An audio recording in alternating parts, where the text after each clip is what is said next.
Hello friends, welcome back to plus minus E study. मैं हूं आपका दोस्त संदीप और एक बार फिर हाजिर हूं आपके सामने लेकर एक एग्ज़ाम नोटिफिकेशन का एनालिसिस। आज हम डिस्कस करेंगे एसएससी जूनियर हिंदी ट्रांसलेटर का जो नोटिफिकेशन आया है उसके बारे में डिटेल में एनालिसिस करेंगे। क्या एग्ज़ाम पैटर्न है, क्या एग्ज़ाम शेड्यूल है और क्या क्राइटेरिया है। उससे पहले जिन दोस्तों ने चैनल को सब्सक्राइब नहीं किया है, चैनल को सब्सक्राइब कर लीजिए ताकि हमारे नोटिफिकेशन का एनालिसिस सबसे पहले आप तक पहुंच पाए और सारी गवर्नमेंट वैकेंसीज़ की डिटेल भी सबसे पहले आप तक पहुंच पाए। जिनमें दोस्तों को हमारे सोशल मीडिया ग्रुप से जुड़ना है, डिस्क्रिप्शन बॉक्स में लिंक दिया हुआ है, आप वहाँ से जुड़ सकते हैं। और जिन दोस्तों को हमारे लेक्चर्स की PDF चाहिए वो हमारे टेलीग्राम चैनल से जुड़ सकते हैं, उसका भी लिंक डिस्क्रिप्शन बॉक्स में दिया हुआ है। तो स्टार्ट करेंगे डिटेल्ड एनालिसिस इसका। SSC has released the recruitment notification for various posts of junior Hindi translator, junior translator and senior Hindi translator. A total number of 283 vacancies has been notified by the commission. The last date to apply online for the SSC JST recruitment has been notified as 25th of July 2020. Candidates can log in into the portal and apply for GST examination to be held on 6 October of 2020। ठीक है, तो इसमें दिया हुआ है कि जो junior Hindi translator, junior translator और सीनियर हिंदी ट्रांसलेटर की पोस्ट निकली है 283 वैकेंसीज है और जो लास्ट डेट है एप्लीकेशन की वो है 25 ऑफ जुलाई 2020 और जो एग्ज़ाम डेट होगी वो होगी 6 अक्टूबर 2020। तो इसको देखते हैं हम डिटेल में। सबसे पहले कौन कौन सी इंपॉर्टेंट डेट्स है वो देखेंगे। सबसे पहले डेट ऑफ नोटिफिकेशन, तो ये नोटिफिकेशन आ गया था 29 जून 2020 को। Closing date for receipt of application, application की क्लोजिंग डेट है 25 जुलाई रात को 11:30 बजे तक। Last date for online fee payment यह 27 of July 2020 till midnight of 11:30। तो 25 जुलाई जो डेट दी है वो दी है रजिस्ट्रेशन की आखिरी डेट है, उसके बाद रजिस्ट्रेशन नहीं होगा। और 27 जो जुलाई डेट दी है वो है ऑनलाइन पेमेंट की आखिरी डेट। और जो लोग ऑफलाइन पेमेंट करना चाहते हैं चालान के थ्रू, उसके लिए लास्ट डेट है 29 जुलाई रात के 11:30 बजे तक। जो JST का पेपर फर्स्ट होगा वो होगा 6 अक्टूबर को और जो एडमिट कार्ड है पेपर फर्स्ट के लिए वो आ जाएंगे 7 से 10 दिन पहले पेपर फर्स्ट के। JST का पेपर 2 होगा 31 जनवरी 2021 को। तो ये सारी इम्पॉर्टेंट डेट्स हैं, इसको आप याद रखें, इसके अकॉर्डिंग आप फॉर्म भरें और एग्ज़ाम की तैयारी करें। आगे देखते हैं जूनियर ट्रांसलेटर और जूनियर हिंदी ट्रांसलेटर की पोस्ट जो है वो है 275। सीनियर हिंदी ट्रांसलेटर की पोस्ट है 8। तो जो दोनों वैकेंसी है वो मिला के 283 हो गई। इसकी एज लिमिट देखें, age criteria 18 to 30 years age on 1 January 2021। Candidates born not before 2nd of January 1991 and not later than 1st of January 2003 are eligible to apply। ठीक है, तो इसमें कहा गया कि 18 से 30 के बीच जो है एज होना चाहिए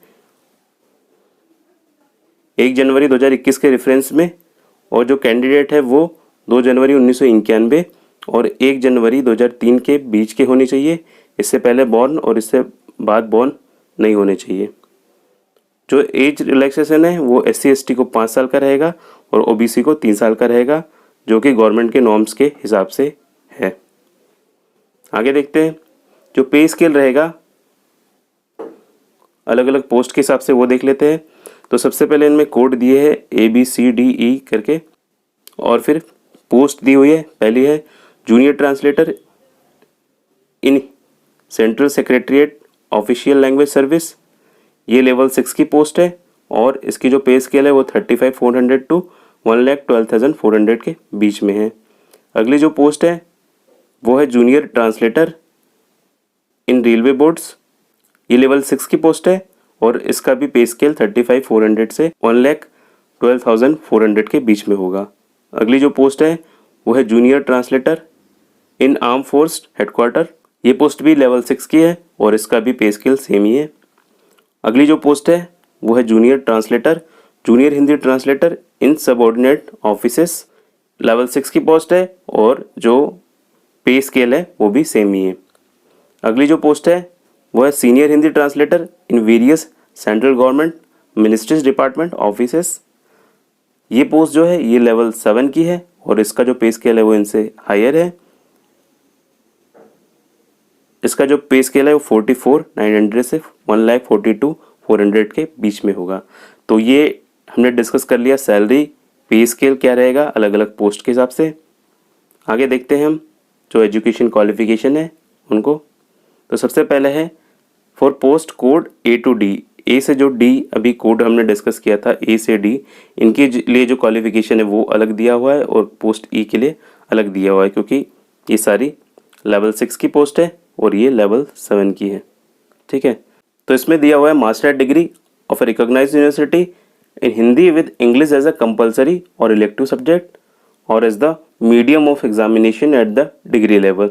तो मास्टर डिग्री चाहिए किसी भी मान्यता प्राप्त विश्वविद्यालय से हिंदी में, और इंग्लिश या तो कंपलसरी या तो फिर इलेक्टिव सब्जेक्ट होना चाहिए और एग्ज़ाम का मीडियम भी होना चाहिए, या फिर master degree of a recognised university in English with Hindi as a compulsory और इलेक्टिव सब्जेक्ट और as the medium of examination at the degree level. Master degree चाहिए इंग्लिश में जिसमें हिंदी या तो इलेक्टिव या तो फिर कंपलसरी सब्जेक्ट होना चाहिए और एग्जामिनेशन का एक मीडियम हिंदी भी होना चाहिए। अगला है master degree of a recognised university in any subject other than Hindi और English with Hindi medium and English as a compulsory और इलेक्टिव सब्जेक्ट और as the medium of examination at the degree level. तो इसमें कहा है मास्टर डिग्री चाहिए, हिंदी और English छोड़कर दूसरे सब्जेक्ट हो तो भी चलेगा, लेकिन हिंदी मीडियम में होना चाहिए और इंग्लिश एज अ कंपलसरी और इलेक्टिव सब्जेक्ट होना चाहिए। अगला कहा गया है मास्टर डिग्री होना चाहिए हिंदी या इंग्लिश में, इंग्लिश मीडियम होना चाहिए और हिंदी जो है कंपलसरी और इलेक्टिव सब्जेक्ट होना चाहिए।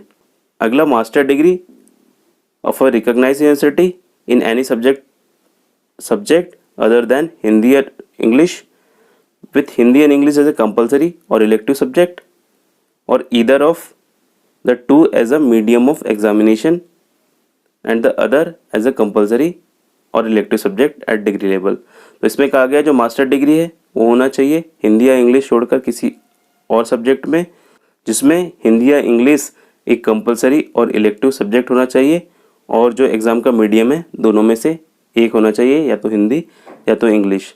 तो ये जो ऊपर की क्वालिफिकेशन थी ये और में थी, या तो इनमें से कोई भी एक क्वालिफिकेशन चाहिए प्लस उसके साथ ये जो अगली क्वालिफिकेशन दी है वो कंपलसरी है।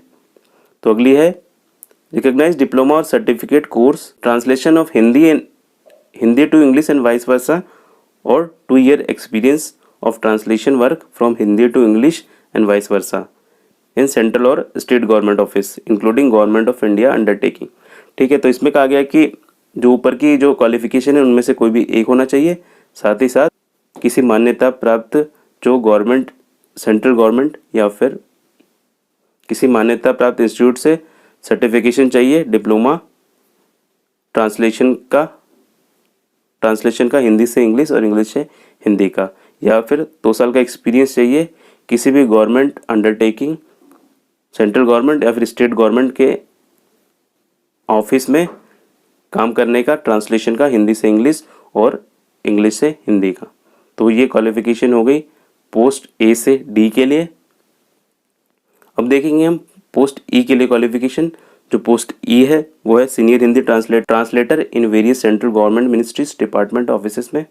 ठीक है, तो इसमें जो ऊपर की जो जितने भी क्वालिफिकेशन है वो लगभग वो सेम ही है, सिर्फ चेंज हुआ है एंड वाला पोर्शन। एंड क्या बोल रहा है, रिकॉग्नाइज्ड डिप्लोमा और certificate course in translation from Hindi to English and vice versa और 3 year experience of translation work from Hindi to English vice versa in central और state government office including government of India undertaking. तो दोनों post में सिर्फ एक फ़र्क है कि इसमें 2 साल का एक्सपीरियंस मांगा है और इसमें 3 साल का एक्सपीरियंस मांगा है जो ट्रांसलेशन है हिंदी टू इंग्लिश और इंग्लिश टू हिंदी में।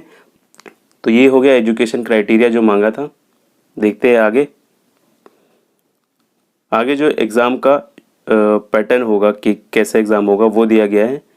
Candidate must appear for paper first and get qualified for the next stage. paper 2 examination. Those qualifying paper 2 will be called for the document verification and appointment based on merit. ठीक है, तो जो candidate paper 1 में appear होंगे और उसको qualified करेंगे वही पेपर 2 दे पाएंगे। जो पेपर 2 में भी क्वालिफाई हो जाएगा उसको डॉक्यूमेंट वेरिफिकेशन के लिए बुलाया जाएगा और उस जो मेरिट लिस्ट बनेगी उसके हिसाब से अपॉइंटमेंट दिया जाएगा। There will be negative marking of 0.25 marks for each wrong answer in paper first. जो पहला पेपर होगा उसमें 1/4 जो रहेगी 0.25 नेगेटिव मार्किंग रहेगी फर्स्ट पेपर में। Paper first will consist of objective type multiple choice question only. ठीक है, पेपर फर्स्ट जो होगा वो होगा objective type multiple choice. CBT होगा, उसमें जितने भी मार्क्स आएंगे उनका नॉर्मलाइजेशन होगा। इसके बाद एग्जाम अगर पैटर्न देखें हम तो पेपर फर्स्ट और पेपर 2 यहाँ पर दिया गया है। मोड ऑफ पेपर फर्स्ट जो होगा वो CBT होगा, कंप्यूटर बेस्ड, और पेपर 2 जो होगा वो डिस्क्रिप्टिव होगा। पेपर फर्स्ट में जो सब्जेक्ट आएंगे जनरल हिंदी, और जनरल हिंदी के 100 क्वेश्चन आएंगे, जनरल इंग्लिश आएगा, जनरल इंग्लिश के 100 क्वेश्चन आएंगे। पेपर 2 जो होगा वो ट्रांसलेशन और एसे का होगा, तो इसमें ट्रांसलेशन और ऐसे रहेगा। इसमें एक लैंग्वेज से दूसरी लैंग्वेज में ट्रांसलेट करना पड़ेगा आपको जो भी दिया रहेगा, और कोई भी इशू कोई भी टॉपिक के ऊपर ऐसे लिखना पड़ेगा। जो मैक्सिमम मार्क्स होंगे दोनों ही पेपर में, मैक्सिमम मार्क्स जो होंगे 200 मार्क्स के पेपर रहेंगे। जो टाइम ड्यूरेशन रहेगी 2 आवर्स रहेगी दोनों पेपर की, और 2 hours and 40 minutes for the candidate specially abled है, स्क्राइब की ज़रूरत है उनके लिए जो ये टाइमिंग रहेगी 40 मिनट एक्स्ट्रा मिलेगा उनको, 2 घंटे 40 मिनट मिलेगा। एप्लीकेशन फ़ीस की बात करें, फ़ीस जो है 100 रुपये है जनरल और OBC कैटेगरी के मेल्स के लिए, फीमेल्स के लिए, ST/SC के कैंडिडेट्स के लिए, PWD कैंडिडेट्स के लिए और ESM एक्स सर्विसमैन कैंडिडेट के लिए कोई भी फ़ीस नहीं है। अप्लाई कैसे करेंगे? सिंपल सी प्रोसेस है, आप ssc.nic.in पे जाएंगे, वहाँ पर पहले रजिस्ट्रेशन करना पड़ेगा। रजिस्ट्रेशन करने के बाद दोबारा बाहर आकर लॉगिन करना पड़ेगा, लॉगिन करके अपनी डिटेल भरिएगा और फिर फॉर्म सबमिट कर दीजिएगा, पेमेंट कर दीजिएगा। अप्लाई करने के लिए आपको लिंक डिस्क्रिप्शन बॉक्स में दे दिया जाएगा, नोटिफिकेशन का भी लिंक डिस्क्रिप्शन बॉक्स में दे दिया जाएगा, वहाँ से आप और जानकारी अगर कुछ चाहिए तो वो आप देख सकते हैं, पढ़ सकते हैं। तो ये रहा हमारा डिटेल एनालिसिस इस नोटिफिकेशन का। आई होप पूरा कंप्लीट हो गया एनालिसिस। तो और कुछ भी बचा होगा, आपको ऐसा लग रहा होगा कि और कुछ भी होना चाहिए इसमें, तो आप वो नोटिफिकेशन से देख सकते हैं। Thank you so much. Stay connected and keep learning with +- E study.